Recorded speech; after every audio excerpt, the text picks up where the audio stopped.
Great job. Good evening, everybody, and welcome to the Newcastle City Council regular meeting for September 3rd. The time is 7 o'clock. My name is Mayor Clark presiding. Tonight's meeting is being recorded and is also being broadcast simultaneously on our city's YouTube channel. Please all rise and join me in the flag salute.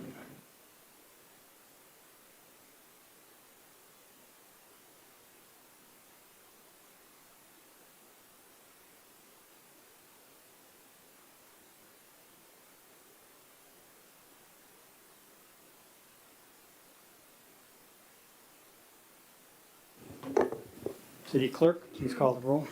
Councilmember Burford. Here. Councilmember Sherlock. Here. Councilmember Griffin. Councilmember Tallman. Here. Councilmember Charbonneau. Here. Deputy Mayor Lacotia. Here. And Mayor Clark. Here. All here, Mayor. Thank you, City Clerk. Before we go to agenda approvals, City Attorney, you have a few words for us, please. Thank you, Mayor Clark. And this is for the public comment period. And so I just read this every year, starting right around now. Once again, it's election season. And I've been asked to provide comments regarding state law as it relates to the use of public facilities and election campaigns. In short, state law, RCW 42.17a.555, prohibits the use of public facilities to assist a campaign for election of any person to office or to support or oppose a ballot proposition.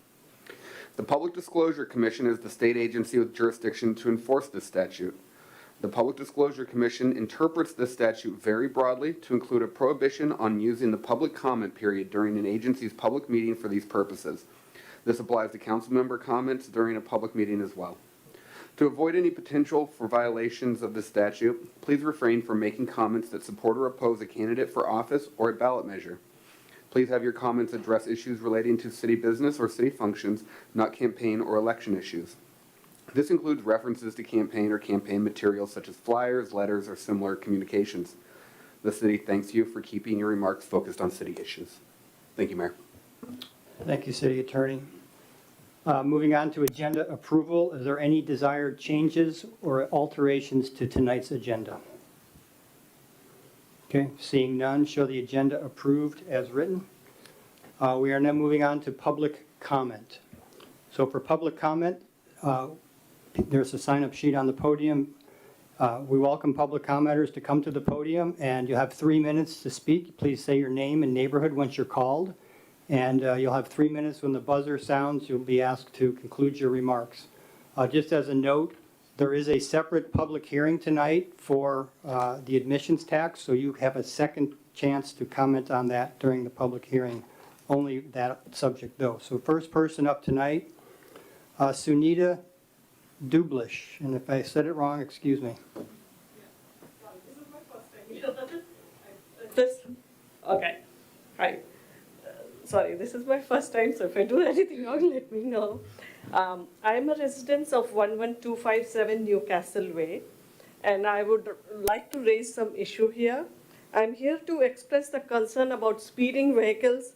In last 1 year, since we have been living in the new house, during the daytime, we have seen there is a sign to show that there is a turn that has been smashed twice. There has been car crashed on protective areas, broken car next to the mailboxes, and tire marks on our sidewalks, like the cars are going there. And this is all during the daytime that we have noticed. Now, all these things were not recorded and not reported to the police because there was no accident. So I feel like the city is not even aware of what is happening at that intersection. So, me and Danny are here to raise awareness of this so we can help us.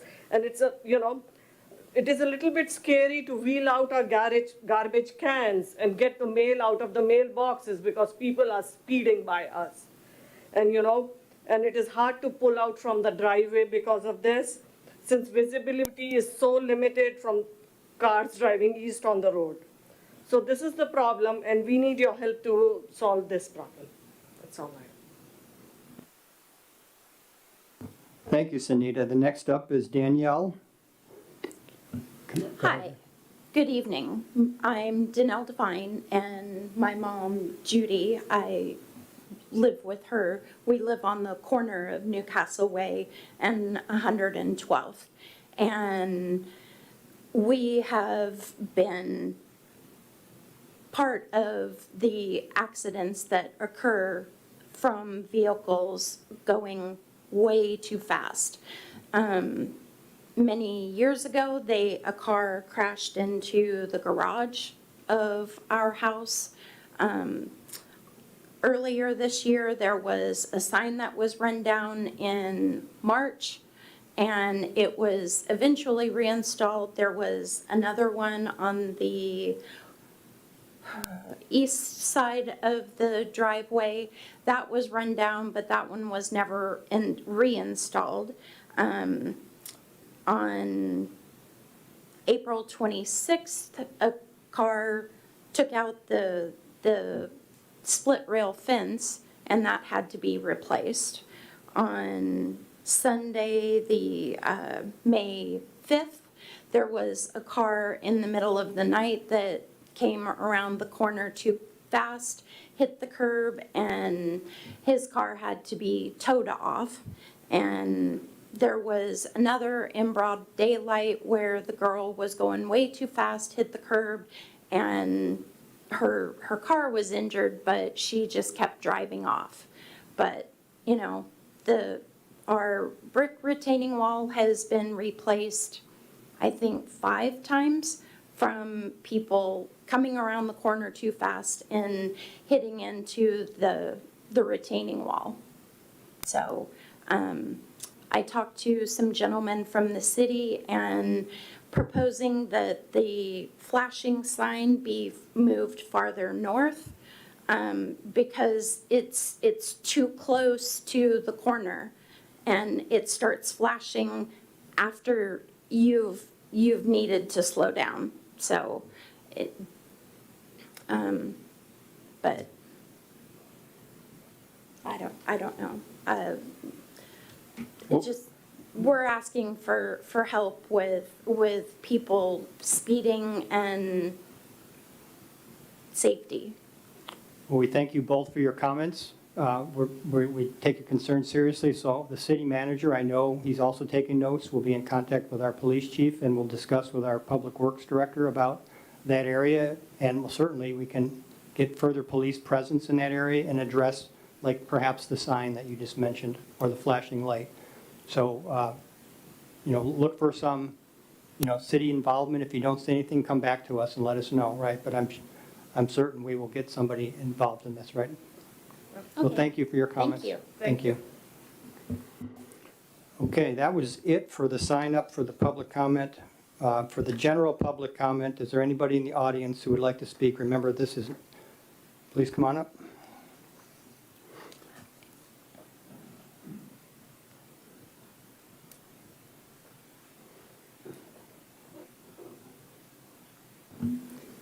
Hi, my name is Heidi Dean, and I live in Newport Hills across the way. And thank you for letting me speak. I'm here to speak on behalf of my friend Tara Lunn, who owns Newcastle Espresso. And she's not able to be here, but I'm one of her loyal customers, and I know there are a lot of people in Newcastle who are her customers. And I wanted to address what happened during the new sidewalk that was put in on 112th. And while I think the sidewalk looks great, and I think when the trees take off, they're going to be beautiful. What happened to Tara's business during construction was horrible. There was very little communication with her about what was going to happen. As you know, the project ran over quite a bit, and her business suffered terribly during that time. During a time, summer is traditionally very slow for the coffee stands, and especially one that's kind of set off the way that Tara's is. But her access to her business was whittled down to almost nothing. And if you weren't a loyal customer like me, you had no idea that she was even open. I quite often had to go out of my way and not go in the normal way because it was so narrow or shut off that I knew to go down Lake Washington Boulevard and cut through the Shell station's back parking lot to get there. But, and she said, she tried to work with the folks that were out there on the project, and they were less than kind to her and less than understanding. As a matter of fact, one man actually swore at her. So I would really hope that in the future that any public works projects like this would be handled in a manner that's respectful to the local businesses, and especially ones that, that have been around for a long time and are relying on that traffic and the visibility. So thank you very much. Thank you, Heidi. That concludes our public comment for tonight. First public comment. Moving on, we have no ceremonial presentations. Next up is council comment. Councilmember Burford, why don't you start us out tonight?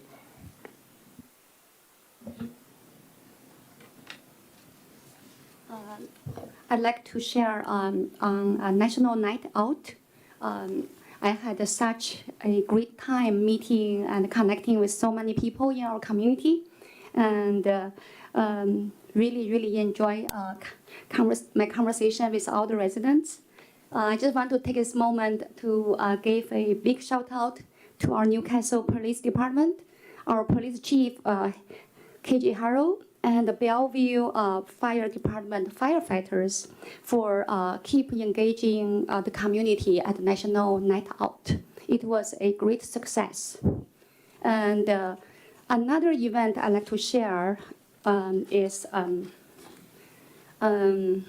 Monday, August 12th, I had the privilege of spending time with Captain Ryan Armstrong, firefighters Wagner and Stoves at the Bellevue Fire Station 9.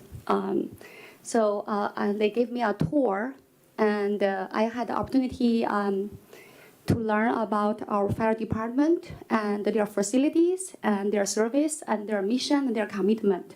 I really want to just thank Bellevue Fire Department Chief Jay Hagan and Heather, the PIO, through their arrangement, I could have the opportunity.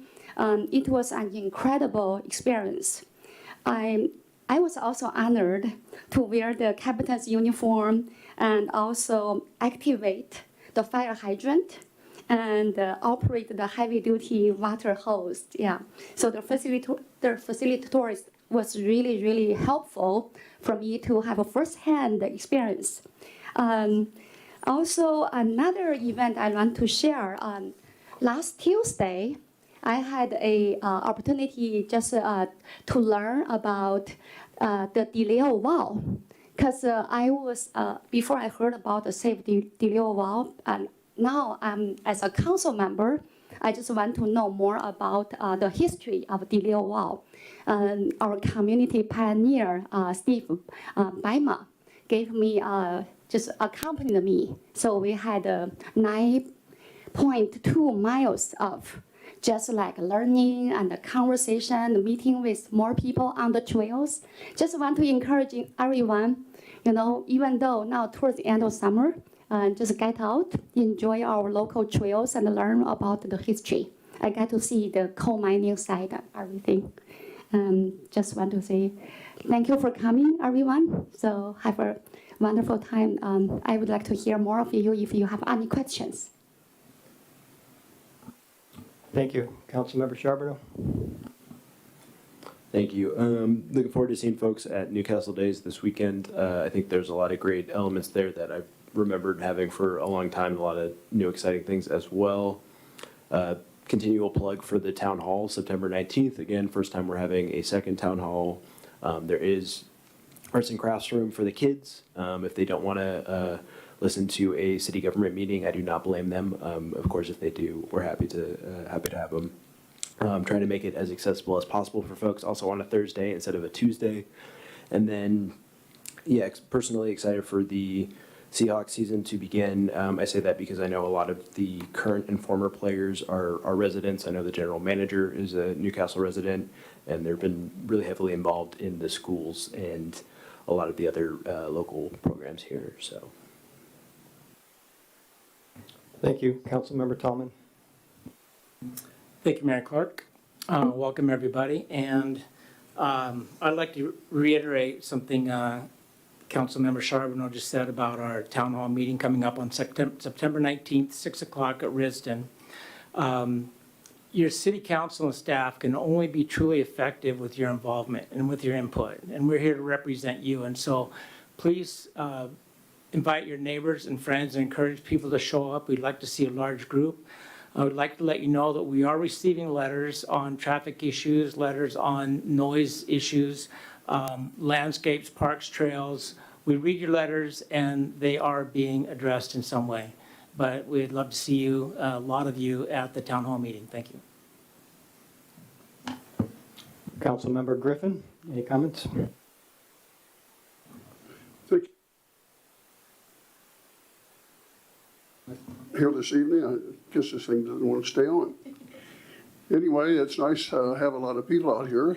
I wanted to thank the city and the mayor and first lady for planning such a big party for my birthday this coming Saturday.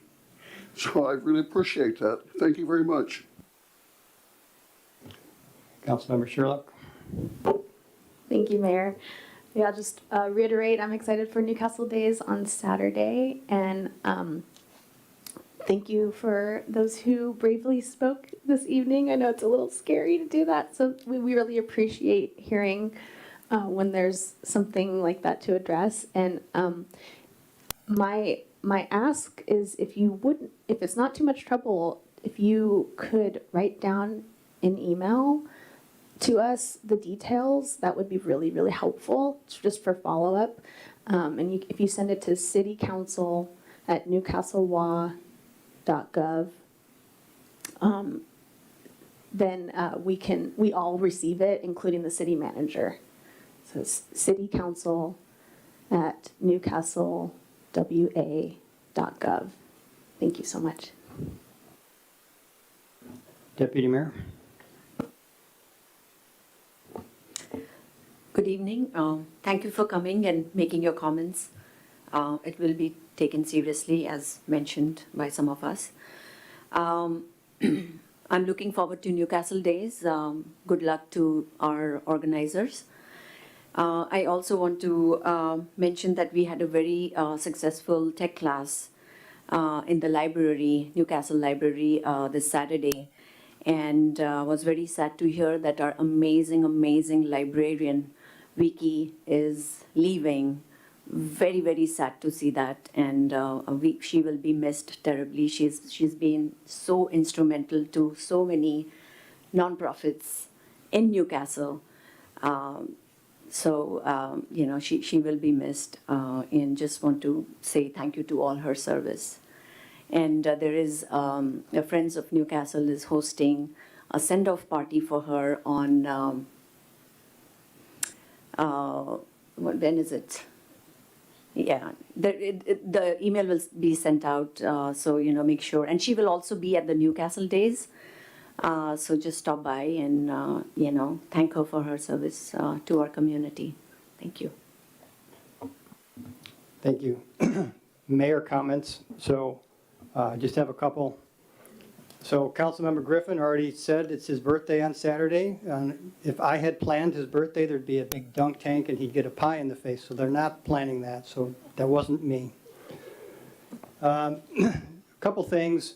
At our last meeting, we had a presentation from the Issaquah School District, Dr. Gallinger, and he followed up with an email to me, and he said he would like the council to endorse the bond issue, but we're going to decline to do that because I know there's not going to be unanimous agreement on that, and frankly, that's that's up to the people to decide on their own without the council telling them what to do. So I'm just letting the council know that we'll be informing the doctor that we will not be taking any action in that regard.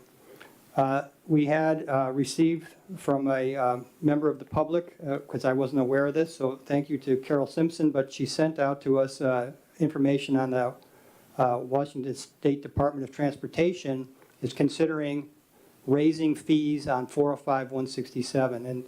And part of the problem with that is we know that traffic diverts through Newcastle to avoid that, and now there's going to be more traffic if the fares go up. And the worst part about it is they want to do it on the weekends too. So people like myself, we know that it's on the weekends, you can drive without, most of those places without having to pay the fare. But if they do weekends as well, it's really going to be bad news for us. So I've talked to the city manager, and I'd like to propose to our council, and we'll have a brief discussion about it, that we send a letter in opposition, or in expressing rather our concern about increased traffic in Newcastle. So I'd like to just see a show of hands. Is anybody opposed to drafting such a letter that we send to the WSDOT saying we oppose, we are concerned about increased traffic in Newcastle? That's the main thing. I'm not saying for or against the fares. I'm just saying we are concerned about the traffic in Newcastle. Any comments? Go ahead. Yeah, not opposed. I guess my immediate reaction is, for me sitting on Regional Transit Committee, I guess I would, I'm supportive of the idea. I would like to ping a couple of those people and see if because that's not WashDOT, right? That's King County Metro and those sort of folks. So I definitely will bring it up in the caucus that Sound City Association has before our meeting, and see if there's ideas there. I think it's just worth bouncing off other people, and I can report back if there is anything. But I'm not opposed to the idea. I would want to see if there's ways to augment it as well. Fair enough. So here's what we'll do. On the next meeting that we have, we'll discuss this. We'll get Councilmember Charbonneau's feedback, and we'll probably proceed with some sort of letter expressing our concerns about this, because Newcastle will be heavily impacted, which it already is. Can I make a comment? Sure. Thank you. I just asked if I could make a comment about that. So this is our city, and we have a lot of traffic flowing through the city from north to south, south to north. And I understand that's part of the design, but I just wonder if there's an opportunity for us to have discussion about not being so accommodating for this traffic and allowing or helping the flow, which actually works against the citizens. We have to drive through our surface streets because we cannot get onto Coal Creek Parkway in a timely manner. I've looked at the stoplight times and everything during peak hours, but it seems like the more we accommodate this flow of traffic, the more people are going to drive through it. And maybe there's some ways that we can discourage that. And maybe there's some ways we can get some public input and then have more discussion rather than just expressing our disapproval, but maybe actually taking action to thwart some of the activity. Fair comment. How about city manager and I will discuss at our next agenda meeting with the deputy mayor, perhaps bringing this as a discussion topic forward. Okay. All right. Other comments I have, again, Newcastle Days on Saturday. A reminder that at 2 o'clock on Newcastle Days on Saturday is sort of the birthday celebration, so to speak. So Amy George has asked me to invite all the council members to that time and place. If you don't have to come, obviously, but that's when we will gather to recognize the 30th officially anniversary of Newcastle. And that is it for my comments. So moving on, we have council committees. Any council committees? Finance Committee? Finance Committee met. The Finance Committee met on August the 22nd. We had in our meeting with us was Tamara Kameen, Lynn Troutman, and the manager from the golf course met with us. Director Chambers brought the snapshot and the investment report, our financial position through 7 months looks pretty good. The investment is still coming in, still strong. We invited the manager from the golf course to share his concerns regarding the admissions tax. His concern is that the golf course might lose some traffic due to a 5% admissions tax. And that's pretty much what we did for our meeting. Okay, thank you. The Salary and Benefits Committee did not meet. However, via email, we reviewed the new union contract with the affected employees and voted 3-0 to approve it. It will come back at a future consent agenda for approval for the whole council. Economic and Community Development Committee? No? Public Safety Committee? I spoke to that at the last meeting. Okay. Regional committees, any regional committees? Go ahead, Councilmember Charbonneau. Thank you. Sound City Association Public Issues Committee was canceled this last month. We'll be in person for, it's kind of their biggest meeting of the year, I guess, because it's the one that's mandated in person. So if anyone has feedback for me, council-wise or public, let me know heading into there. And then Mental Illness and Drug Dependency Committee met, and then we had quite a short meeting, about 30 minutes, but we voted on the budget we've been discussing for the last couple of months, proposed by the King County Department of Community and Human Services, funding a lot of different nonprofits that offer mental health services. The additions this year were mental health first aid training, which is training folks how to deal with someone, how to support someone that is in crisis, as well as a couple domestic violence support programs. Other regional committees? Okay, in my case, we had the North Mayor's meeting this morning. It was not heavily attended. A lot of people are out on vacation, but the main topics, everybody's in their budget season and working hard on their budgets. There was a discussion on the homelessness issue because of the recent, Supreme Court decision, and also proposed legislation for next year. So there was concerns about what that legislation will look like, but nothing concrete came out of it. The Issaquah mayor was expressed a lot of concern about crime in their community, and there is a organized crime meeting, or what should I say, town hall gathering in October, organized by Christine Gregoire and her task force. So I know Councilmember Tallman has expressed interest in going, and I probably will go as well. One thing she said, which really shocked me, and then I only have her point of reference to go by, if you fence an item in the state of Washington, there's no crime, there's no penalty for that. It doesn't make any sense, but I only have her word to go on. I thought that was pretty shocking and disappointing to hear. But again, hopefully that's not totally correct. So any other regional committees? No, seeing none. We have no commission reports tonight. And now we're moving on to city manager report. City manager. Thank you, Mayor. Good evening, council. I just wanted to comment briefly on the homelessness discussion that's been going on since we got the Supreme Court decision. Mayor Clark reported on their North Mayor's discussion. As we get into the next couple of months and start talking about our legislative priorities, please give that some thought. We've had some preliminary, potential legislation that we've sent out to the council and that our state lobbyist has made us aware of. So as we approach our own legislative agenda, please give that some thought and some time so that can be part of our discussion when we get into putting our legislative agenda together. And then just again want to reiterate Town Hall Thursday, September 19th. At 6:30, doors will open, 7 o'clock start time for that. And that's what I got. Okay, thank you, city manager. Moving on to the consent agenda. Are there any desired changes or alterations to tonight's consent agenda? Okay, seeing none, show the consent agenda approved as written. Moving on now, we have a public hearing tonight, item 9.1 on our agenda. Okay, bear with me, I have a little thing to read here.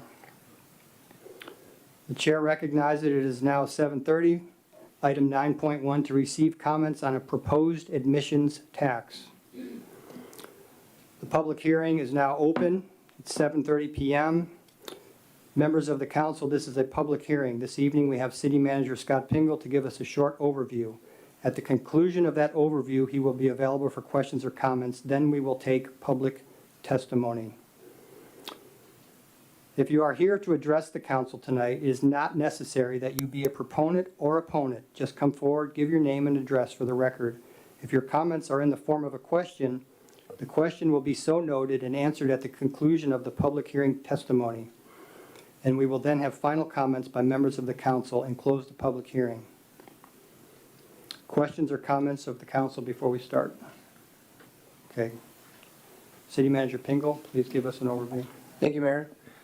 So this came up, this has come up several times over the past couple of years. I think prior to me and since.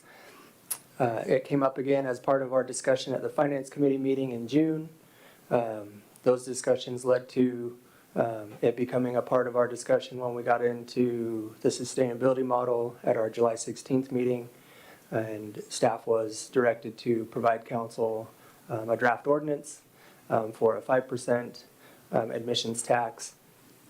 And as we got into discussions with the Finance Committee since that meeting, we've talked about potential timelines as far as effective date, looking at the beginning of the year. Also, as far as our process moving forward, what's required of the council is to adopt an ordinance. And then we just talked about, well, what should we do otherwise? And kind of the decision was, let's do this public hearing first and go from there. And so what's been drafted and what's in the packet is an admissions tax ordinance that would be a 5% tax. The estimated revenue from that tax is $200,000. That's from, what was generated by a previous consultant, and really is just the number that we're going with until we learn more. It's not a, should the council decide to implement the tax, really it will be we'll learn from year one what that actually looks like. The tax generally will apply to any business with a fee for admission to their service or goods, such as membership fees, event ticket sales, or one-time admissions, or any kind of entry fee. The draft ordinance has several definitions that further define what would be subject to the tax. Are there questions from the council for City Manager Pingle? Okay. Okay, now we're opening it up to public comment. There is a sign-up sheet the city clerk will hand to me. Thank you very much. Okay, if you care to address the council regarding this issue, please come forward, give your name and neighborhood you reside for the record, and we will have 3 minutes to state your opinion or position, and then the buzzer will sound when it does. Please wrap up your remarks. And I don't have your name on here, sir. I have... Oh, I think it's on the other sheet. Oh.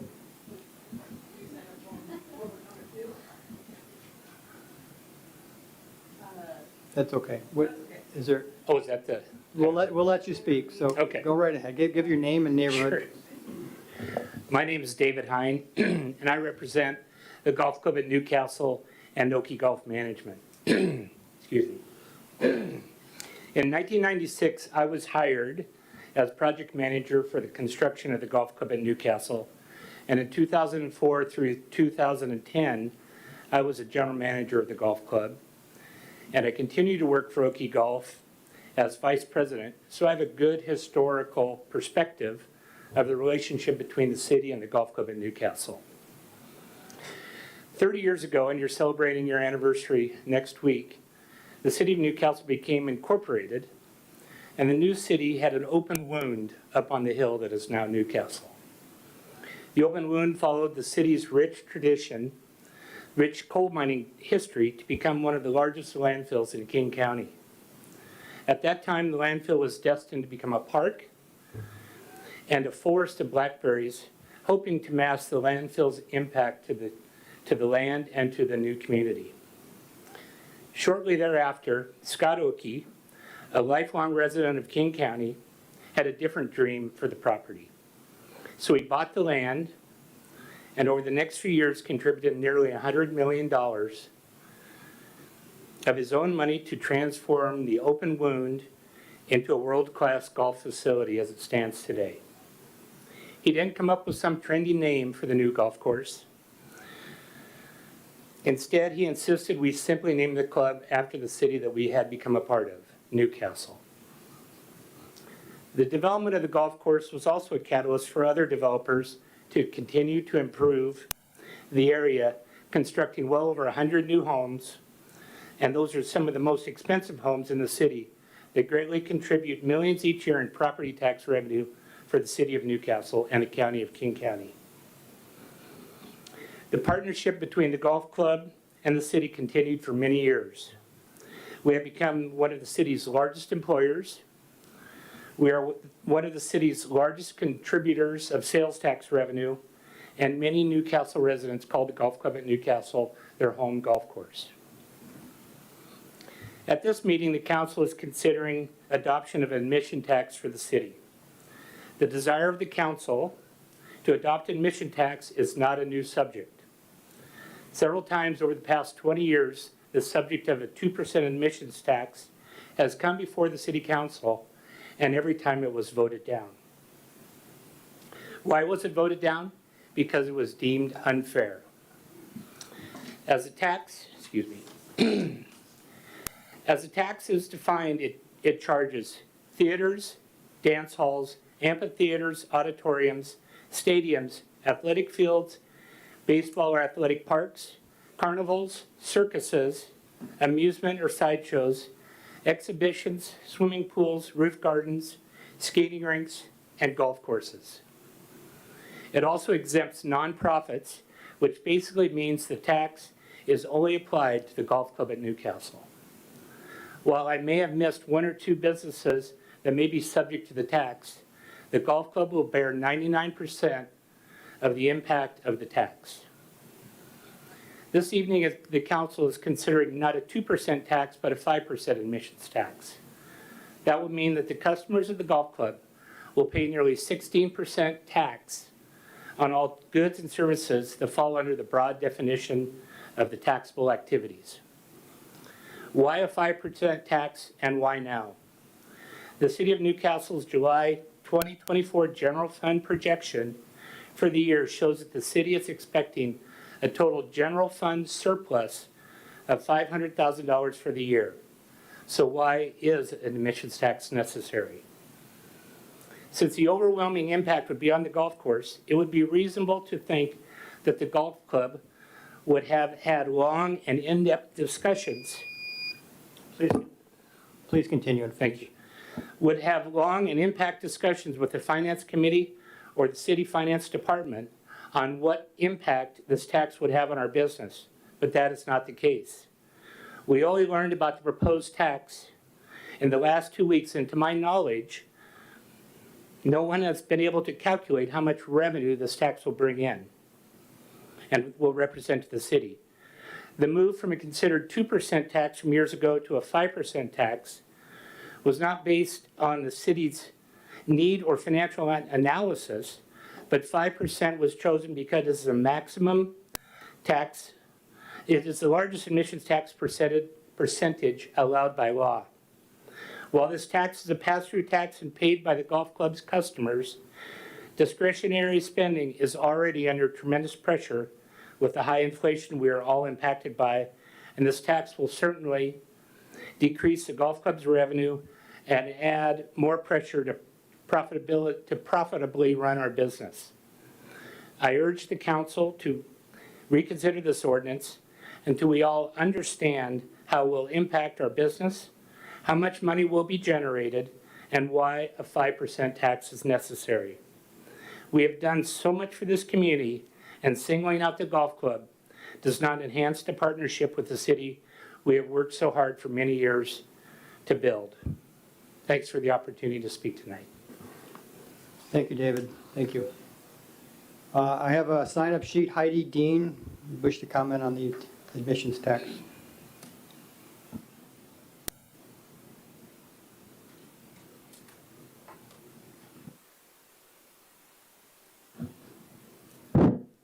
Thank you. Heidi Dean from Newport Hills. That was an interesting thing for me to listen to, given that last year, or actually in 2022, my friend Pam Johnston and I looked into something called the Public Benefits Rating System that allows private property owners to declare their properties public benefits and write off tons of money in tax dollars. So what's really not fair is what Newcastle's been missing out on in property taxes for many, many, many years due to this public benefits rating system that the Newcastle Golf Course takes advantage of. Let me do some education for all of you. The Newcastle Golf Course has 1,418 acres. Of that, 1,109 acres are in the public benefits rating system. Now, in 2022, their total land value was valued at $58,670,400, and their improvements was $40,422,000 for a total value of $99,092,400. And of that, for the land value, they only paid $12 million. So they were taxed on only $12,790,560. They got a gimme of $45,870,000 or $870,840. Basically, what that amounts to is that 78% of their land value they didn't get taxed on. What were you missing out on? What could have gone to the city had they not been given that? Now, the public benefits rating system is a program that comes from the state, but it's actually administered by King County. And it was supposed to be the legislature had to make an amendment to the state constitution, and it was supposed to be to save natural spaces. But what's happening is people who own golf courses and people who own other properties are declaring their properties public benefits. Now, my husband goes up and golfs at the golf course. He's not a member, and it costs him $125 every time he goes, and that's with the discounted rate that of the friend he goes with that's a member. My friend Phyllis, her husband goes every week, and it costs him $200. So I find it interesting when we talk about that they're going to pass the tax along to the customers when they're getting this huge, huge, huge gimme, and have been for years. You're not getting the money that you're supposed to be getting to support things here in Newcastle because of the PBRS, and they know that. So I wouldn't feel bad at all about passing this admissions tax. Thank you. Thank you, Heidi.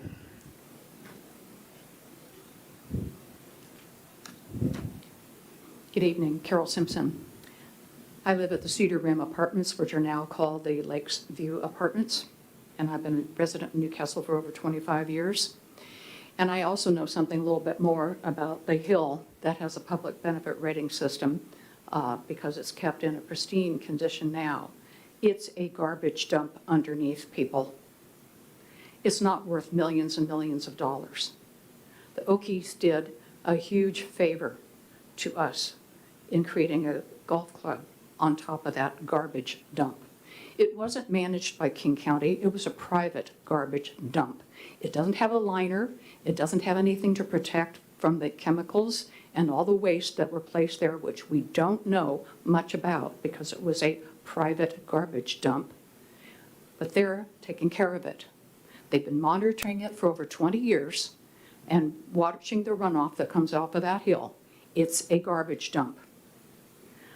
You talk to King County, you go to King County MSWAC meetings, and they ask about, well, what can we do with the landfill that you passed by on I-5 going south since they're closing it? We're paying big, in our garbage fees, we're paying big insurance and cost to maintain closed garbage dumps in our region because they're closing them as they fill up. What do you use that land for? What can you put on top of it? So they're not getting a big tax advantage. In fact, the city, and it hasn't been mentioned, the city has dinged them more for stormwater fees, and their stormwater fees to Newcastle are greater than the property tax they paid in Newcastle. They've gone up substantially. It's a huge hit to their business, the amount of stormwater fees and the increase that Newcastle put on them many years ago I track it. You want the numbers? I'll give you the numbers. I have it in a file. I don't remember this off the top of my head. But quit picking on the best business in town. Instead, if you want to see Newcastle thrive, if you want to see more revenue, you want to see more sales tax revenue, figure out ways you can help them. You have an economic development committee. What are you doing to helping your businesses? They should be having a bus down at the cruise ships bringing golfers up to Newcastle Golf Club when those cruise ships come into town. What are you doing to help? What are you doing to promote the golf club as being a prime part of our city? If you tax them, if you add admissions tax, that makes it harder for them to sell memberships, makes it harder for them to sell rounds of golf because it's more expensive. It's just because something that the billionaires can do, not us millionaires. And most of us in Newcastle are millionaires because we live in million-dollar homes. So I'll just say that outright. It's going to be a billionaire thing that goes there, people that goes there. And what are you doing to help our business? That we can continue to have events and enjoy that. Thank you. Thank you, Carol. Is there anybody else in the audience who would like to comment on the public hearing for the admissions tax? Okay. Seeing none, the public comment is closed. Are there any final comments by council members at all? Any council member comments? Councilmember Charbonneau, go right ahead. Thank you.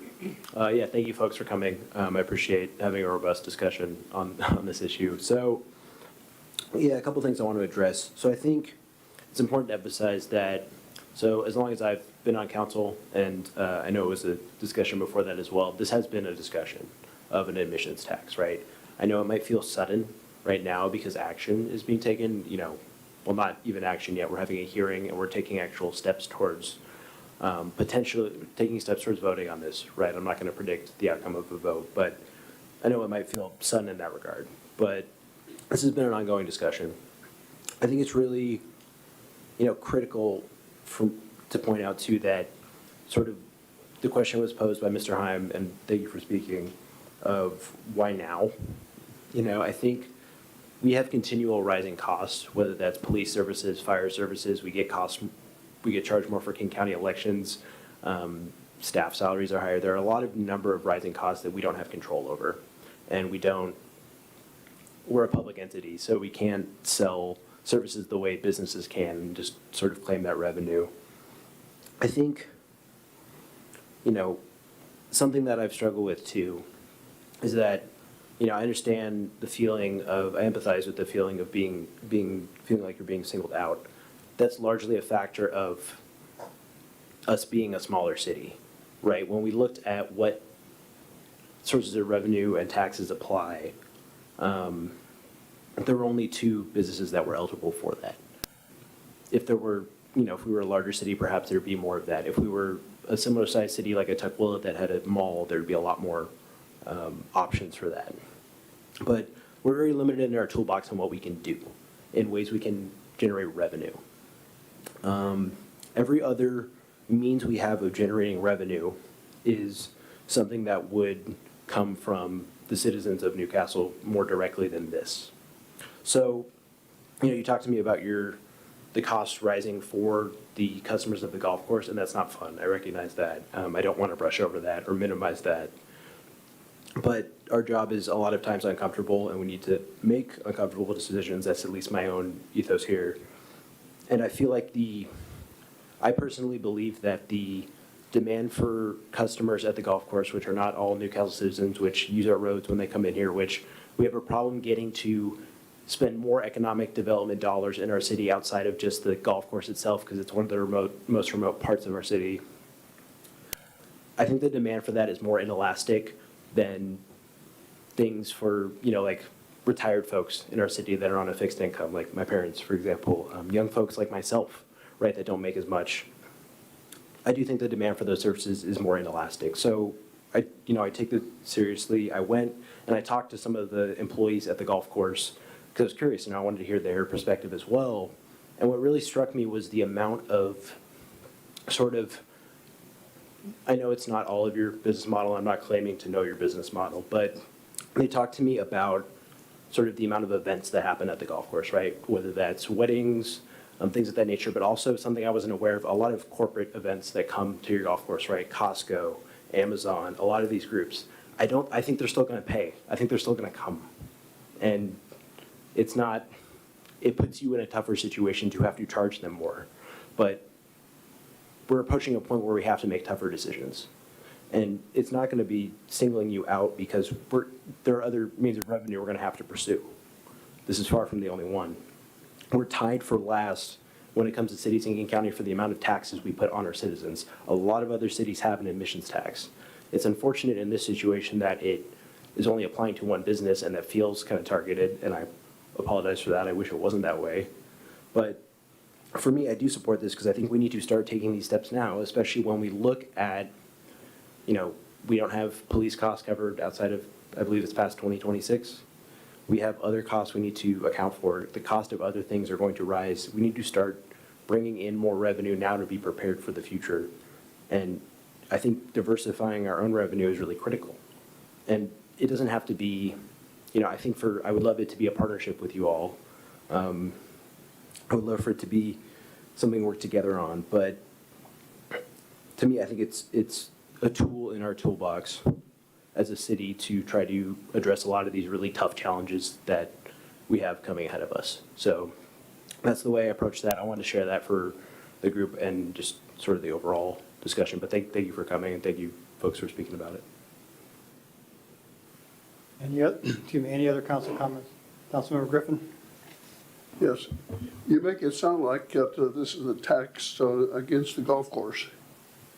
It's a tax against the users of the golf course, not the golf course itself. So it's no different than the sales tax. And I understand your concern that will people be able to go ahead and pay the 5% and use your facility on the club fees and everything else that goes on. We understand that there's a lot of things that go on there. But, you know, it's something that we don't want to be confused and say, well, it's a tax on you, it's tax on your users. Is who it really is on. Well, we don't get much to say about whenever they want to raise the gas tax, and it's out of sight. But, you know, I don't know how we'll come up with, you know, what we'll come up with for an answer, but it's good to hear from you, and we appreciate the comments you make. Okay. Seeing no other council comments, the public hearing is now closed, 7:53. Okay, moving on. We have no unfinished business tonight, and we're moving on now to general business. Item 11.1, approval of proclamation Newcastle 30th anniversary. Do I have any motions on the floor? Or would there like to be a discussion? Anybody discussion? No, go ahead. Thank you, Mayor.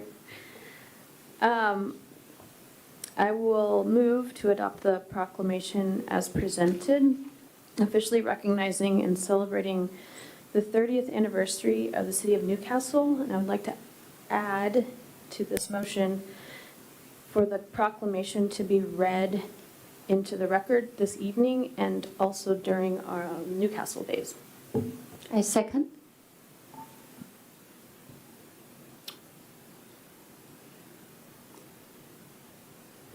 So that would be an amendment to the motion. So, City Clerk, help me out here. So, do we have to declare an amendment to the motion, or can we just say the motion plus stuff? Are you amending is your desire to amend it to say in the proclamation that you want it read to, you know, whereas? No, sorry. So I'm just making a motion. I'm altering what's written in our packet, but that's the motion that I'm making. Should I make that motion and then amend it, or can I just make the motion that I made?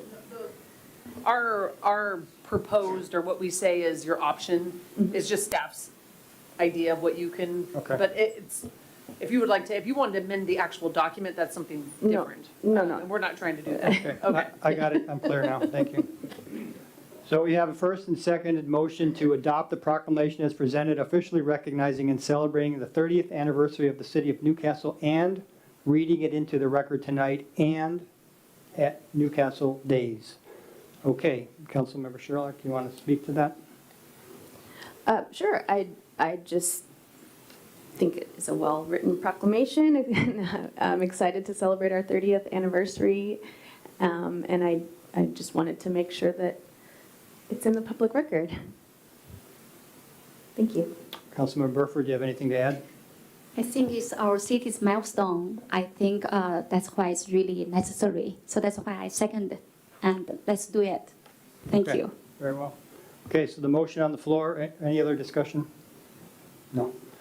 Motion on the floor is to move to adopt the proclamation as presented, officially recognizing and celebrating the 30th anniversary of the city of Newcastle, and read the proclamation into the record tonight and at Newcastle Days. All in favor? Aye. Aye. Opposed? Okay, motion passes 7-0. Councilmember Sherlock, would you like to read the motion, please? Or, excuse me, read the proclamation? Absolutely. Thank you, Mayor. Let me just get to that.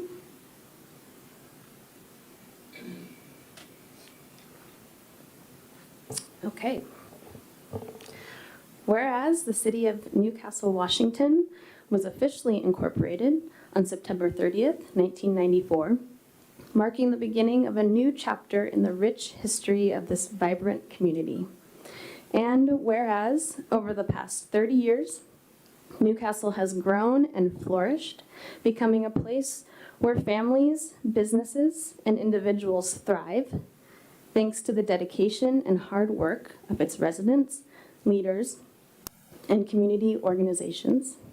And whereas Newcastle is known for its beautiful parks, trails, and strong sense of community, providing a high quality of life for all who call it home. And whereas Newcastle has made significant strides in economic development, infrastructure, and community vitality, ensuring a prosperous and sustainable future for generations to come. And whereas this 30th anniversary is an opportunity to reflect on our past achievements, celebrate our present successes, and look forward to a future filled with promise and opportunity. And whereas the City of Newcastle is committed to continuing its legacy of active outdoor spaces, innovation, and community spirit as we work together to build a bright future for all our community members. Now, therefore, we, the City Council of the City of Newcastle, do hereby proclaim the month of September 2024 as the 30th anniversary of the City of Newcastle. We encourage all residents, businesses, and friends of Newcastle to join in commemorating this milestone and to participate in the events and activities planned to celebrate our city's rich history and promising future. Thank you, Councilmember Sherlock, thank you. So moving on to discussion item 11.2. City Manager or Director Chambers, who will lead this? I'll take it and invite Director Chambers to correct me where I'm wrong. Okay. I just want to walk through our budget fund assumptions and briefly hit on the forecast summaries before, if the council would like, we have the sustainability model ready if we want to get into the sustainability model tonight. And so just a reminder, this is basically our early look at the budget. This isn't the preliminary budget that will be posted by the end of September, and then that's what we'll get into starting with our October 1st City Council meeting. The point of this meeting is to get some of those assumptions in front of the council. If you have questions or anything we can clarify at this point, we want to do that and really kind of start getting the council, help you start getting your head wrapped around what the what the 2025 budget is going to look like. So with general fund revenue, we are always limited to a 1% increase in our property tax revenue. That we had a little longer discussion as we went through the budget last year about what that means. And what I tried to put in the materials for this meeting was just how that is a property tax revenue increase, not necessarily a levy increase, or that's always going to fluctuate between single family and multifamily and who gets hit where. And just to kind of emphasize the ebb and flow of that, I put in our last couple of years levy rates, just because it's fluctuated. In 2022, it was $1.35 per thousand. 2023, with the huge increase in single-family property values, it dropped to $1.04 per thousand. And then we kind of had another adjustment where multifamily went up and single-family stayed lower, and it went up to $1.20 for the current year. So again, that revenue is limited to 1% increase plus new construction. And so that 1% increase would be equal to about $63,000 based on the current year's revenue. For sales tax, that is better news than we've had the last couple of years. One of the things that we've been trying to monitor really well this year is both kind of how we're trending throughout the months, but also recognizing better what the year looks like, where as we get into August, September, and the rest of the year, we generally have much higher months with sales tax than we do the rest of the year. And that's been a pretty constant trend. And we saw it with August. As soon as we saw August sales tax come in, we went from whatever it was, 150, 155 a month to, in August, it was 180,000 in sales tax. And so we saw that bump like we expected to see. And so with that trend, we'll estimate more sales tax than we have in previous years for the 2025 budget. As far as development revenue, we'll continue to be very cautious about development revenue. We don't have the number of developments on the horizon that we've had in the past. We definitely still have developments in progress, which will be very good, depending on what gets done before the end of the year and what doesn't. But estimating that we'll estimate about $165,000 less in 2025 as from the current year, 2024. And then the other, we implemented interfund service charges last year as a cost-sharing measure. Essentially, the general fund takes on most of our administrative costs, but all of those services and the benefit of those are shared by all of our city funds. And so interfund service charges is a way to share those costs. But the way that presents is as a revenue item in the general fund. But a lot of that is based on, so the funds that get charged, the interfund service charges, is the street fund, the stormwater fund, transportation capital, and parks capital funds. And so that revenue source is going to fluctuate based on our capital projects costs, and where we'll have less in capital project money in 2025.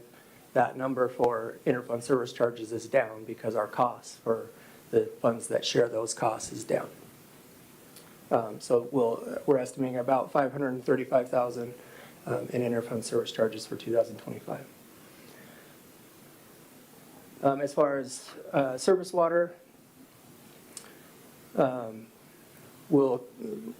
3% increase in surface water fees was approved through 2025, and we're estimated to continue to have that 3% increase through 2029 based on the last study that was done. But moving beyond 2025, we haven't approved those increases, and so that'll be a next year budget issue that we'll have to deal with.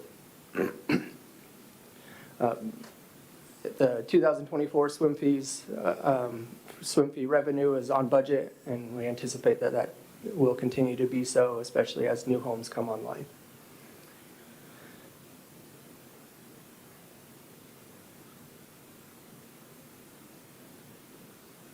And with our capital projects, the transportation improvement fund, the parks capital improvement fund, and those are mainly driven by impact fees. And with less homes available being built, we're pushing those revenue estimates down as far as our impact fees. So with transportation, we're this year, I think we budgeted 565 or something in that ballpark. We're pushing that down to 400,000, and then with park impact fees down to 300,000. REIT is another one that we want to keep our eye on, especially as we start looking at the forecast. We plan on budgeting again 1.7 million, so 850,000 between REIT 1 and REIT 2, so 1.7 million total. We're on track to hit that number this year, which is what we budgeted, and so we're comfortable with that. One of the things that we want to keep an eye on for REIT, though, is that it's been much less recently than it has been historically. And so when we start looking at the transportation improvement plan next year, we want to be aware of where our REIT's been coming in, because when we put that plan together, we assume a certain amount of REIT going towards those projects each year, and where REIT is starting to be less per year, we need to make sure we consider that as we continue to look at our 6-year transportation improvement plan. We think that's more of a look that we'll need to look at when we get into that May, June of 2025, rather than a budget issue for this year. We're okay for 2025 budget, but something for us to be aware of. And as you look at the fund summaries and the forecast for those, we want to be aware of the red there.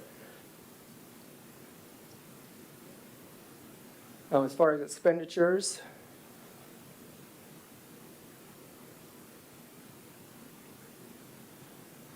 in 2024, we budgeted 23.6 FTEs. We've left a senior planner position open for the year, and we've left a office support specialist position open for the year. And we plan on making adjustments to both of those. Both of those positions were 1 FTE.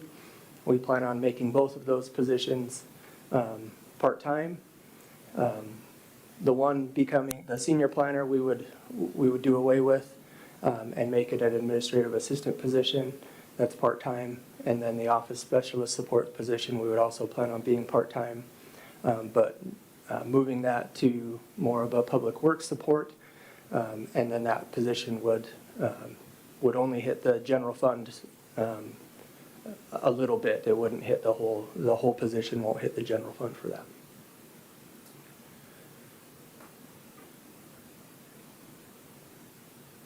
As far as benefits, the estimate for our health benefits increase is 7%. We get that estimate from AWC, who is our benefits administrator.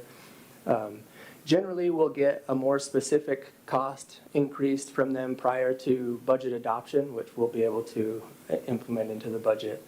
And they'll usually give us a up to number, so that 7% is an up to number. And usually they'll refine that before we have to adopt the budget. Liability insurance is much better news this year than it's been over the past several years. So the big increase is on the property portion of our liability insurance. That went up from $50,000 to $60,000 for next year. But that specifically hits the facilities fund. For our general liability and auto physical liability, they combine those numbers together, and that'll drop from, we budgeted $232,500 in 2024, and we'll drop that to $220 in 2025. And so much better news. A big part of that is that they do a 5-year lookout as far as our history, so not looking into the future, but looking back into our history. And we have a big claim dropping off of our history, and so we have that decrease. Even though there's a general increase in liability insurance, our history drops off a big claim, and so our history gets a lot better.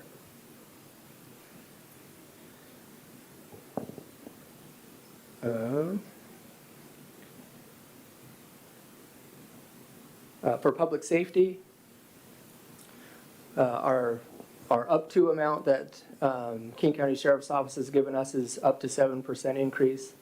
The only thing that 7% won't include is the cost of body worn cameras.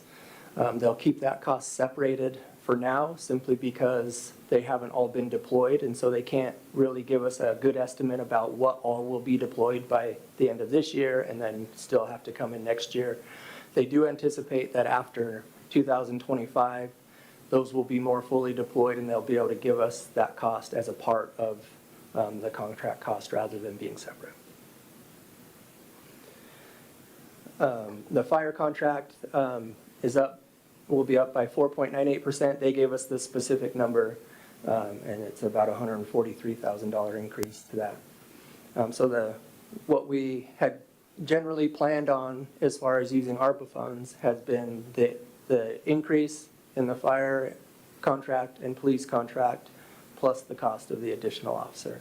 And so that total number is about $677,000. We would use that plus the cost of the flock cameras for what we would transfer out of the community reserve into the general fund.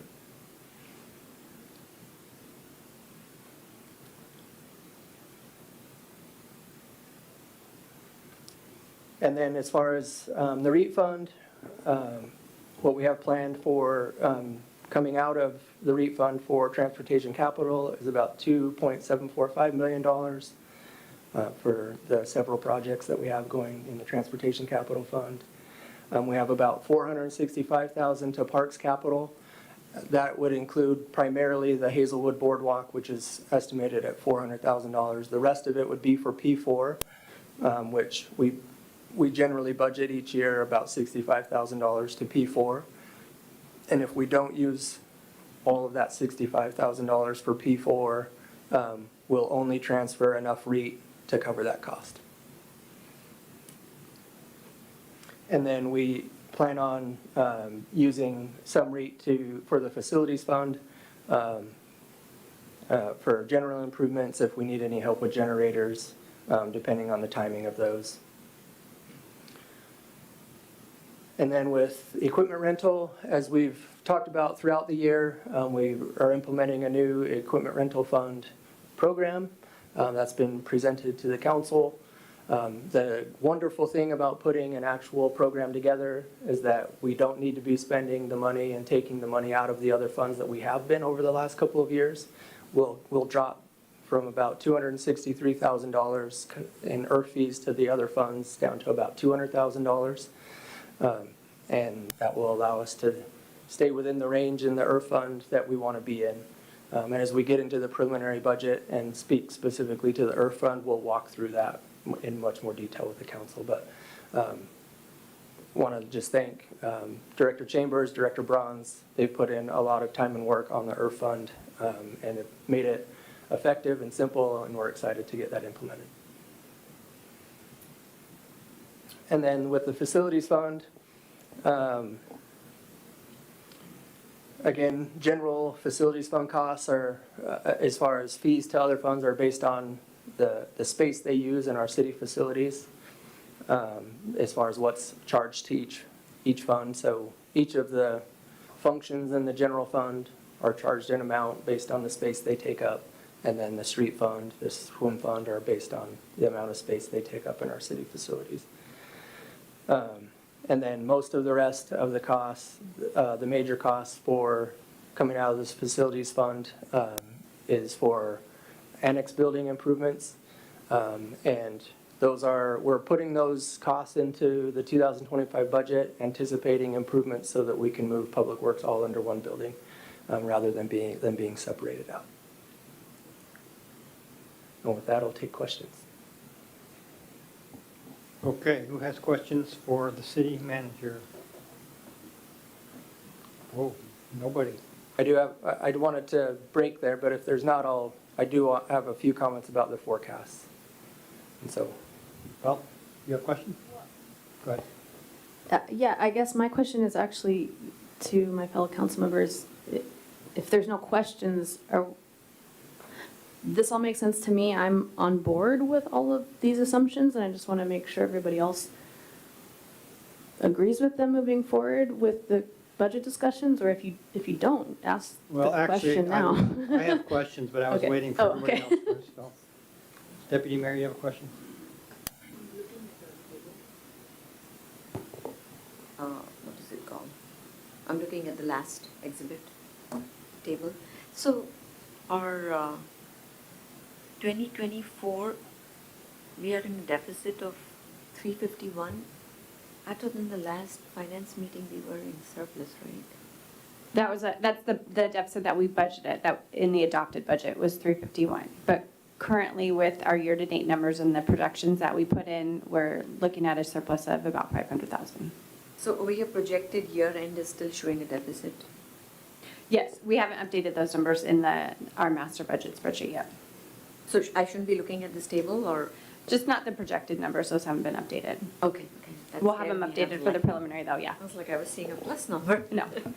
So another question on the, but the 2025 budget number this is the numbers that we should be looking at. So when I look at the total, I thought I saw police expenditure going down. Is it because of the 695 cumulative reserve that should be added to the police cost? It's not. So if you recall, in the end of '23, we missed making the December payment, and so we made that in January. And so the '24 budget is a full year of service plus 1 month for December of 2023. So that was, but it's still lower, okay, yeah, okay. so That makes- you would take yeah. out, I want to say it was like 272, yeah, 272,000 would be, that was actually part of the '23 budget that rolled forward. Okay, so if I compare it to 23, yeah, it's going up. Okay, thank you. Okay, City Manager, then I'll have a couple questions for you. So, you have in here, we anticipate a 2% COLA for non-represented staff. So based on our recent personnel policy changes, right, that's the number you're recommending to us to approve, correct? Okay. Now, it says in that same sentence that salary system will begin January 1st, but the motion we made was effective immediately. So can you explain what does that mean, January 1st? so everybody will be put on on a step. So we're putting everybody in the step system. And so everybody will be put on a step. Right. As of January 1. So the changes are rolling in now to January 1st, is what Right. you're saying? Okay. On a couple pages later, under assumptions,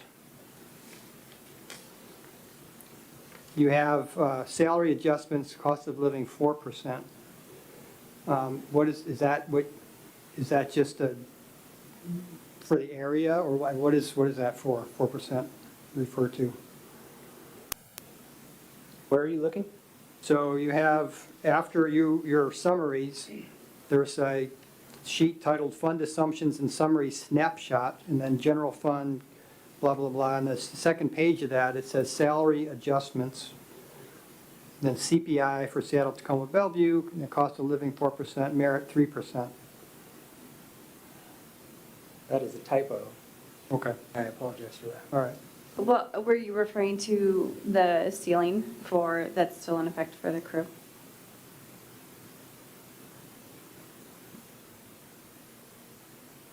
But the number, I guess, is not as critical as just the acknowledgement that the number will be determined by the city council based on research. That is correct. Okay, all right. Yeah. The only thing that the council doesn't control after it's adopted is what the CBA dictates. And so just for those Right, correct. specific, understand. just for the union employees. Right, yes, exactly. The union is separate, yep. Yeah. So back up a couple pages to the real REIT fund. It says 370,000 to facilities fund, as well as, and then at the last sentence, as well as to help pay for generators depending on timing for ARPA funds. So, as you know, I've been kind of pest about the generators. So, what does that mean? I mean, the ARPA fund was designated for the generators, and this kind of seems to imply that we may use money from something else. So we'll use as much as we can for what we can obligate by the end of the year, but we have to obligate funds and show funds obligated. So generally that would mean we've awarded it. And we don't know that we'll be that far by the end of the year. And so we'll use as much ARPA as we can for the generators, but we can only use as much ARPA funds as we can obligate. Gotcha, okay. All right, so I guess then that probably answers my question for the next page where it says facilities capital improvements include, and then it got elevator, restroom, annex, generator. You have the annex generator and the city hall generator. Is that what you anticipate spending next year, or is that separate from the ARPA? What are those numbers mean there for me? Yeah, so those are just planning level numbers. They're a little off from what was anticipated with ARPA, but we'll spend ARPA on whatever we can spend ARPA for. Gotcha, okay. All right. I think that was it for my question. So, is anybody else, any other questions for the city manager regarding what we just talked about? Okay. If I can briefly, Mayor. Please, go ahead. Councilman or Deputy Mayor Lacotia was referring to the fund summaries that are after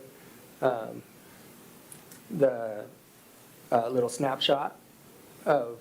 So the snapshot is just trying to summarize what is in the narrative, and then the fund summaries and forecasts are after that, and we'll get into those in much more detail as we get into the preliminary. But I did want to just call your attention to it as far as what you should be paying attention to, or at least what staff would like you to be paying attention to as far as those forecasts, is pay attention to the red. We're less concerned about red in year 6, more concerned about red in year 1, 2, 3, and we'll get into those a little more. But pay attention to the red there.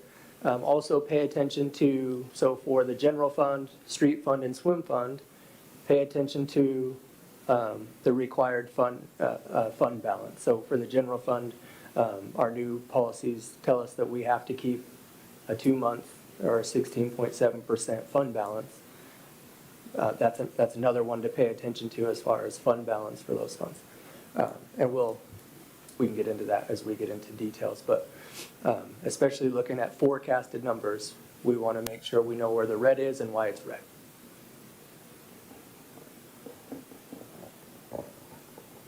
Okay, seeing no other comments for the city manager, we'll now move on. So we do have the sustainability model, we brought it and if the council wants to discuss that at all. Councilmember Sherlock, go ahead. Thank you, Mayor. Yeah, I had been playing around with the model, and I didn't speak to you about this beforehand, city manager, but do you have the version that I sent you available to put up? Oh, no, we can adjust what we have. Can we put up the model and I can speak to what I've been? We have the model ready. Okay, thank you. So what I was playing around with was a couple things that, oh, can we turn that? Oh, can we turn that on? Thank you.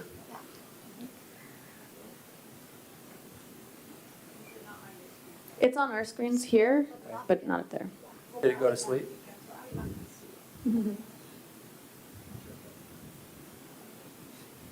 Okay. Okay, so after our last discussion, which I thought was a really good discussion, we were given this, and the city manager and Director Chambers broke out the utility tax more, so we could play around with that. So what I did is, because what I heard discussed, that people seemed open to the idea of trying to use up the surplus that's in the general fund right now before enacting any new taxes. We didn't take a vote on that, but that seemed like a fairly good consensus of the group. At least that was the impression I had. So what I did was I kind of took the 2006 column of all the other revenue enhancements and took the utility tax and the public safety levy out of 2026 and started everything in 2027. And then because the thought was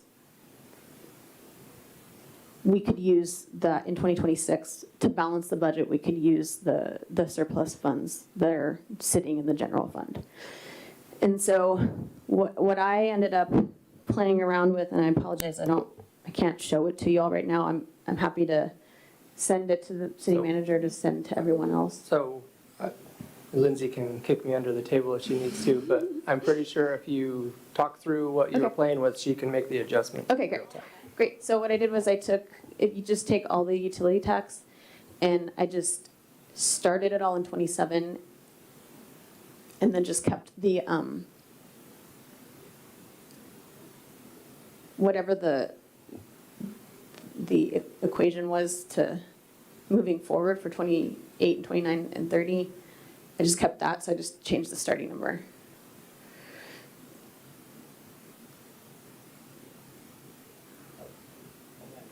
Yeah, and then I did that for public safety as well. Yep. So then another thing I did, I'll just speak to while she's adjusting that, is the Transportation Benefit District. What we have in here is $20 for the first 2 years per vehicle. And then the reason it goes up to $400 for the next 2 years is because that's the max that we could do as a council. We can then, after 2 years, we can raise it to $40 for 2 years, and then we can raise it to $50. And what I did was just have it be $20 the whole, starting in 2026. So you're just getting $200,000 each year, and not raising it as much. So, thank you. So then what I did was I turned on the admissions tax. Are we turning on the transportation benefit district? So turning on the transportation benefit district at that lower number. I did turn on the admissions tax, which is already on, and then the admissions tax here. and then the utility tax at 1%, and the public safety levy at 20 cents.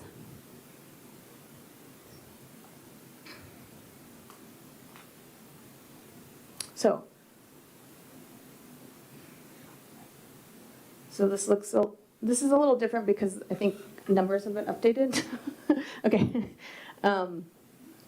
But you can see generally, and this is just one scenario that I played around with, that for me, what I was looking for, Lindsay, if you just go up to, so we can see that top graph, thank you.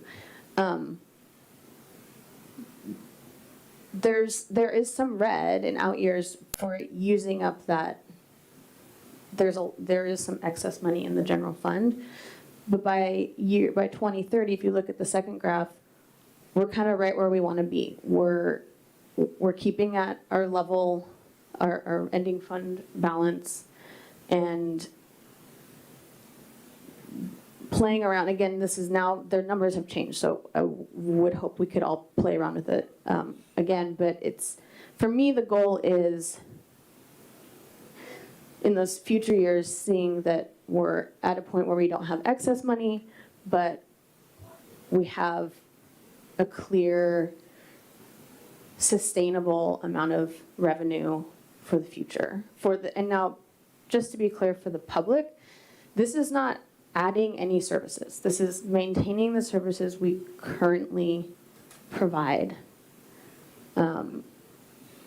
And yeah, so I don't know if, I'm just curious, just opening that up for discussion. I'm not offended if people hate this or would want to do something a little different. I'm just trying to give everyone an idea of how we can use this model each ourselves to kind of talk to each other and what we're comfortable with. And this is something I'm comfortable with, but I'm also really open to hearing what other people are comfortable with. Anybody like to comment? Councilmember Sherlock's numbers, or the Councilmember Charbonneau, go ahead. Yeah, sure, thank you. Yeah, thank you, Councilmember Sherlock. I think, going forward and looking at this critically and saying like, how can we get to that sort of more balanced level in our general fund forecast is really critical. I think, I would echo the idea that I don't, and I think this tool illustrates it really well. There's not going to be one panacea here for all these different items. I would push again, like I pushed the last time we were having a discussion. I think transportation benefit district is something we should look at. I think it's, other than the admission tax we're discussing, it's the least direct cost to our citizens, and it has the potential to increase in time. Of course, that doesn't have to happen, but the sooner we start it, the more revenue we can collect to plan for that future, and sort of we can make those decisions as we come, right? And we can take a look at that and have that flexibility, have those options. I think I wanted to comment too. I think the just for Director Chambers and City Manager Pingle, I really appreciated the format of the way this was all presented to us with the what's in our packet specifically, not necessarily the sustainability forecast. And yeah, I think I want to point out too that we're looking at a levy rate that is going down for folks, which I think is welcome news, as well as in this model foregoing the 1% property tax next year, which I know has been a burden for folks. We've heard a lot of folks. So we're looking at those two things, which are positives in terms of your own wallet, and then making good shifts with a lot of this in terms of $535,000 just from simple inter-fund service charges and different items, but some of those uncontrollables, right? The fire contract, if we hopefully get that additional officer, as well as those costs, I think it was an aggregate of $677,000 as well, according to the packet. So there's gives and takes here. I would push again on transportation benefit district, and I would hear other folks' thoughts as well. Go ahead, Councilmember Sherlock. Thanks. Sorry, I just to be clear, the assumptions don't assume foregoing the 1%. We have that option, but that's not assumed, correct, in this? I didn't think it was assumed. We didn't turn that on. Okay. In the forecast, and that, as far as budget assumptions, we're just making it clear that that's what the 1% represents, is $63,000. And also, I just want everyone to know, these numbers have changed, so I actually would be tweaking this again, because I'm looking at the general fund top graph, and when I had done this earlier, there was a lot more red earlier, in the earlier years, and now it's changed. So again, this is an ongoing conversation, and I'm not saying that we should do this at all. I just want to have a conversation about it. Thank you. Yeah, apologies. I had misread that cell. I thought it was on. It's a little small on the screen. But I know we had talked about too, and I'm open to the discussion as well, about if we're looking at some of these other revenue sources in tandem with forgoing the 1% property tax adjustment. That's a conversation we can absolutely have too. Thank you for the comments. Anybody else? Deputy Mayor? Can we, Director Chambers, can we remove the public safety levy and just make the utility tax 2% and see what that does? So I'm not very comfortable with the levy because there's a lot of levies coming and it puts a lot of pressure on the property taxes, especially for the fixed income, retired people. And then, it's more of a scare tactic, I feel personally, that, oh, it's a public safety levy, wouldn't you pay for public safety? Well, we are already paying a lot for public safety, but, none of us feel 100% safe. I mean, there was a burglary just behind my house a few weeks back. So utility tax is something that we can control, like people can control. They can control their usage, good for the environment, use less heat and Puget Sound has programs where they can adjust your heating system based on peak hours and they give you incentives on that. So that is something that people can control. That's where I feel more comfortable because there's a lot of school levies coming up on property taxes. So it's astronomous. People wouldn't want to move here. They will just leave, sell their houses and move elsewhere because, property taxes have become unaffordable. But then, utility taxes is something that, if we need, we can look at. So what does that do? Leaves us at what if we do 3%?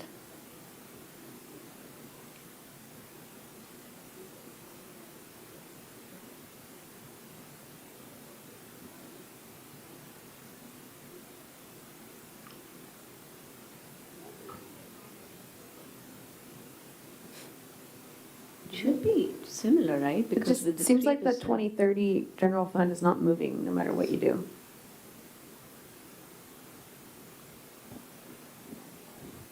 Because it is very similar amount if I look at 3%.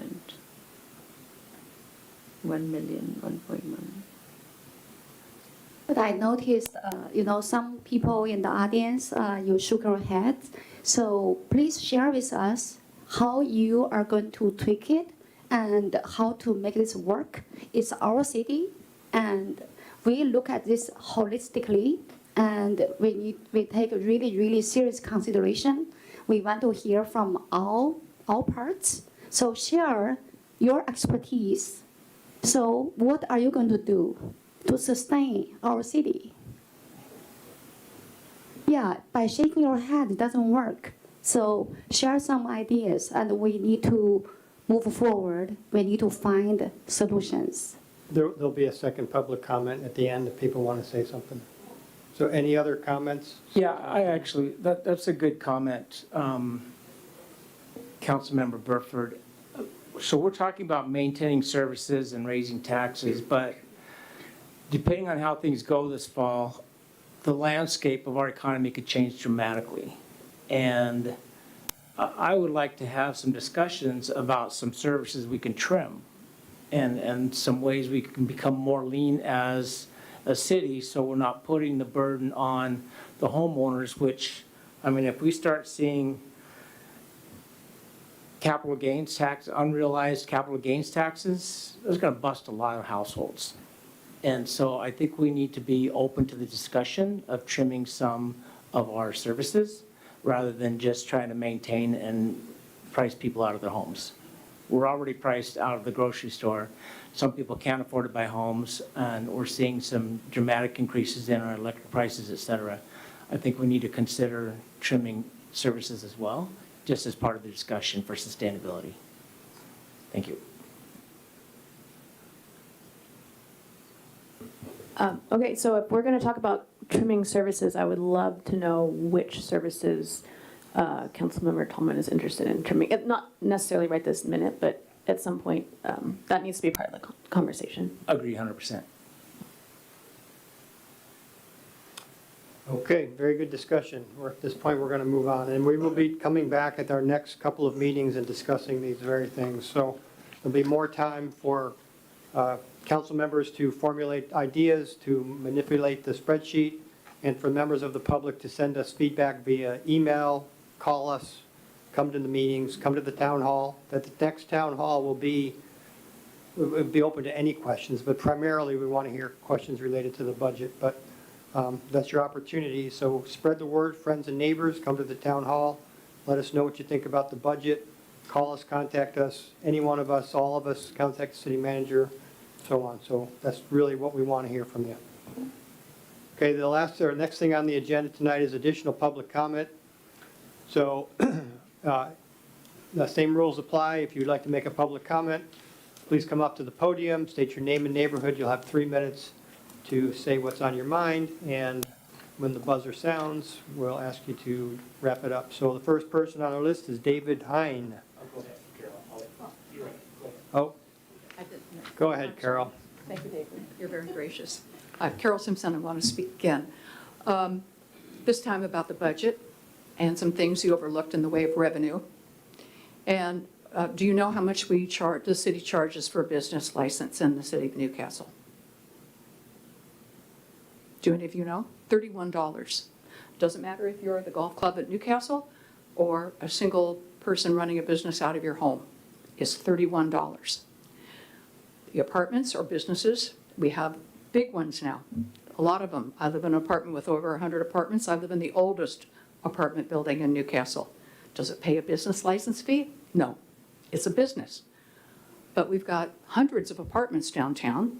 They generate calls for service, those services that we want to keep, police and fire.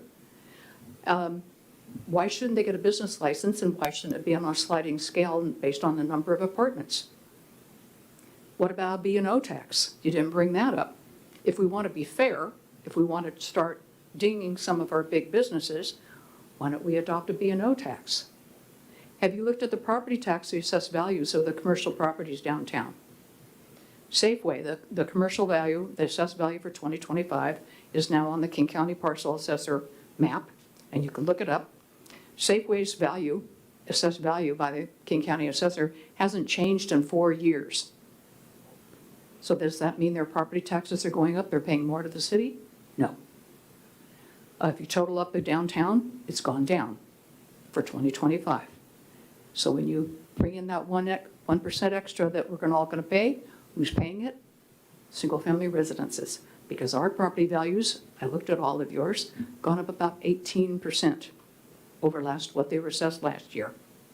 So when you talk about taking the 1%, it's coming off of residential properties. When you look at Seattle and you look at their downtown and their office buildings, and they've lost 40% of value, and then they start talking about who's going to pay the property tax, it's going to be the residences, because our land is going up. When you talk about affordable housing, the Foxwoods, not the Foxwoods, the one down at the Curve, their lots sold for $900,000 a lot, land, before you even put a stick in the dirt. So how can anybody afford to be in Newcastle? Really good article in the Seattle Times today, why people can't afford houses and what's changed since the big depression of 2008 when the mortgage crisis hit. That really explains why people are losing their homes. And people are losing their homes in Newcastle. So lastly, on a separate note, as the board member of the Friends of the Newcastle Library, I invite you all to thank Vicki Heck for her service to our city and to our library. This coming Tuesday, September 10th, between 5:30 and 7 at the library, the Friends will be hosting an event there, along with the other nonprofits that have been benefited by the openness and the work of Vicki Heck in serving our community. She was instrumental in helping launch the Friends of the Library, and we raised money to help support the additional programs that go on at that library. A lot of them were in cahoots with the Arts Council in funding those. So have a piece of cake on us, and thank Vicki. Thanks. Thank you, Carol. David Hine, come on up. Yeah, thank you. I didn't hear, when will the admissions tax issue be settled and go before the council for a vote? That will come back at our next meeting, which is October 1st, correct, City Manager? Yeah. So Come back for discussion or come back for vote? for consideration and vote. Okay. Because I noticed as you're going through the budgetary items, several of your tax increases have different options, 1%, 2%, 3%, all the way up to 6%, I think, on one of the taxes. But admission tax is flat at 5%. I guess I wonder why that hasn't been given consideration to implement a smaller tax, since there is so much information that nobody knows. Nobody knows how much it's going to be collected. Nobody knows exactly what aspects of our business are going to get taxed, because I don't think the ordinance as I read it is clear enough at this point, because we have 20 or plus different categories of revenue that we sell, from memberships to food and beverage to events, and I think it's hard for us to understand how that's going to be applied to us so that we can understand how our business is going to operate. So I would, since City Manager Pingles mentioned that we'll go through the first year and kind of see how it goes, taxes never go down. If you implement a 5% tax, I'll guarantee nobody will vote to lower that tax in years to come. So why not start at a lower level that was considered before? Because 2% was kind of the default when this came up year after year after year, versus going all in at 5%. Certainly would help our partnership with the city and all the things that we want to do together. And then lastly, I have to make a comment on an earlier point that was made about the property tax that the Newcastle land is subjected to. We don't pick which property tax we want to belong to. Our property tax is deemed open space. For a majority of the 450 acres, there's not 1,000 acres up there as well. So I want to make sure the council understood that. But we don't pick how our property tax is designated. The landfill, open space, steep slopes, all of those are designated as open space. And as I'm sure you all know, when you designate it as open space, you strip away the development opportunity for it. And that's why the value plummets on open space, because you can never build homes there. You can never put a business there. It is designated to be green grass, rocks and slopes, blackberry, whatever it might be, forever and ever and ever. And it's more than an act of Congress to change a designation on open space and bring it back into some other higher use designation. So there's been no gotcha from the golf course's perspective on our ability or on our desire to pay less tax. We pay what we have to pay. So I thought it was important to clarify that, and appreciate the opportunity. Thank you. Thank you, David. Okay, any additional members of the public would like to speak? Come on up, please.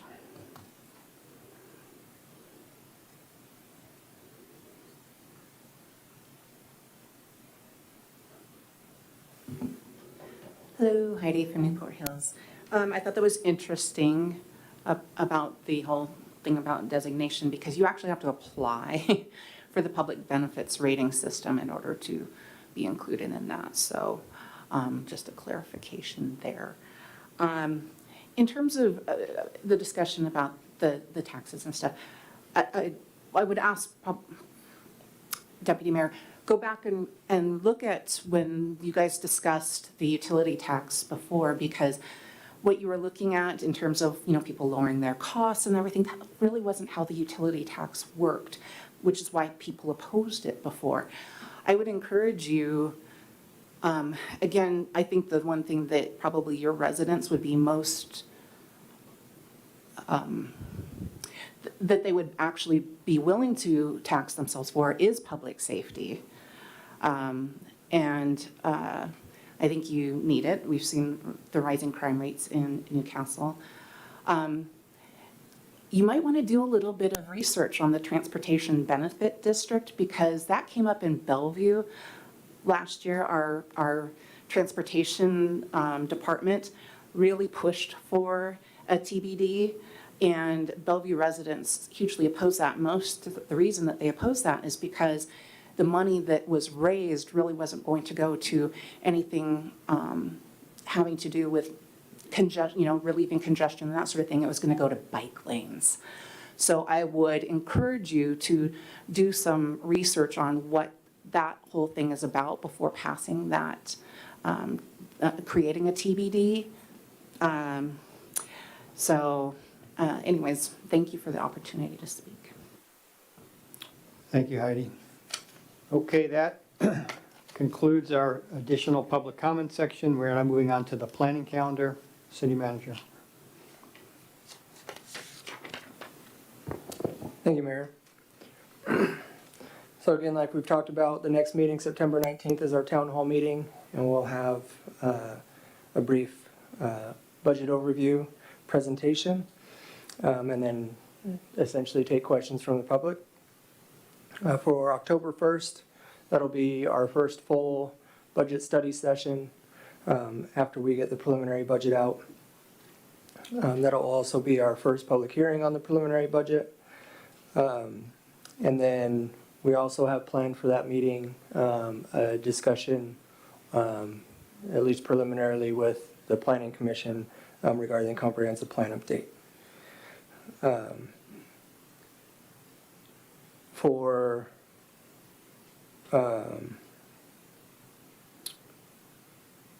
And then moving on to October 15th, again, will be our second budget study session. And then after that,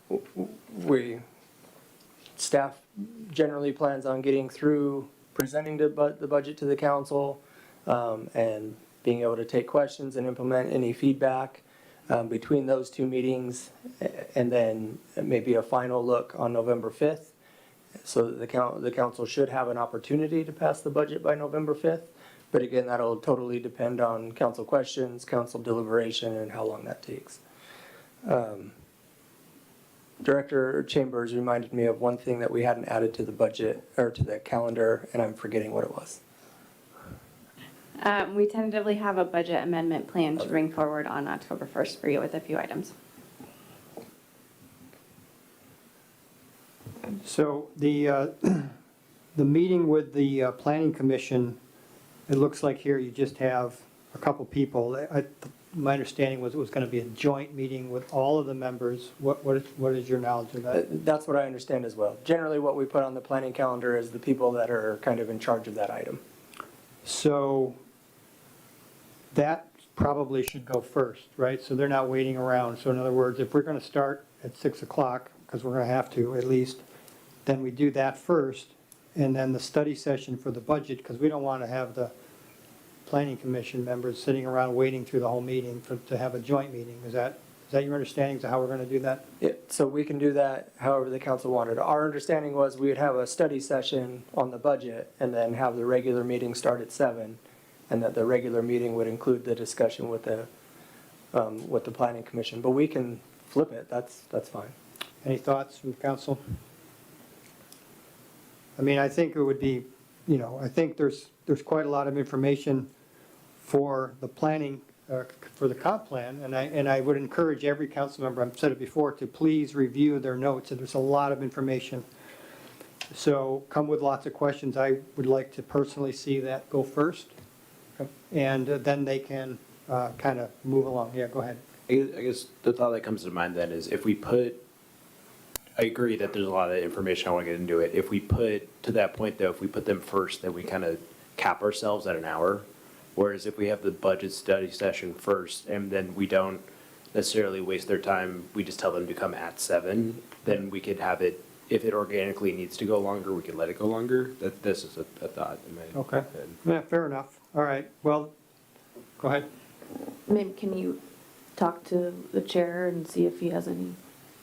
So I will talk with Charlie, and you'll talk with Aaron, and we'll kind of decide. So it'll be one or the other, right? You just show up at 6. How's that? All right. The toss a coin, yeah. Any other questions for the city manager on the planning calendar? Anybody? I would make one comment. Mr. Hine made a good suggestion on the 1, 2, 3, 4, 5. Maybe you could add that into the help me out, the model. Thank you. Right, that's fair enough. Okay, seeing no other comments, we are adjourned. Have a good evening.